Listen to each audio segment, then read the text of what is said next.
এক বিশাল রাজ্যের রাজা ছিলেন খুবই শান্ত ও নরম মনের মানুষ। তার রাজ্যটি ছিল ষটভুজে ঘেরা, সমৃদ্ধশালী এবং সুখী মানুষের দ্বারা পরিপূর। সেই রাজাকে তার প্রজারা অত্যন্ত ভালোবাসত, কারণ রাজাও তাদের প্রতি ভালোবাসা ও যত্নশীল ছিলেন। এই সুন্দর রাজ্যে রাজার একটি কন্যা ছিল, যার সৌন্দর্য ছিল অতুলনীয়। তবে রাজা তার মেয়েকে কখনোই ঘরের বাইরে যেতে দিতেন না, এমনকি বাইরের আলো পর্যন্ত দেখতে দিতেন না। রাজা স্বপ্ন দেখতেন তার মেয়ের বিয়ে এমন একজনের সঙ্গে হবে, যে তাকে সারা দুনিয়া ঘুরিয়ে দেখাবে এবং রাজ্যকে রক্ষা করবে। কিন্তু একদিন রাজার সেনাবাহিনীর এক বিশ্বাসঘাতক সেনাপতি মন্দ উদ্দেশ্যে কাজ কর। সে দূরের এক মস্ত পাহাড়ে ঘুমন্ত এক ভয়ঙ্কর ড্রাগনকে জাগিয়ে তোলে। ড্রাগন তার বাচ্চাকে খুঁজে না পেয়ে ক্রোধে ফেটে পড়ে এবং রাজ্যের গ্রামগুলোতে তাণ্ডব শুরু করে। ড্রাগন একে একে সব ধ্বংস করতে শুরু করে এবং প্রজারা আতঙ্কিত হয়ে পড়ে।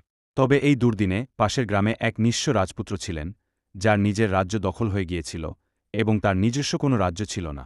এক রাজ্যহীন রাজা ছিল, তার মা বাবার সঙ্গে পাশের গ্রামে থাকতে, যিনি ড্রাগন মারার পারদর্শিক ছিলেন। রাজা তার সেনাপতিকে দিয়ে তার কাছে খবর পাঠায় এবং তাকে আসার জন্য অনুরোধ করে, এবং সে আছে রাজা তাকে কথা দেয় যদি সে ড্রাগন মারতে সফল হয় তাহলে তার মেয়ের সঙ্গে তার বিয়ে দেবে, এবং সে ড্রাগন মতে সফল হয় এবং রাজার মেয়ের সঙ্গে তার বিয়ে হয়, সে রাজার মেয়েকে পুরো দুনিয়া ঘুরিয়ে দেখা।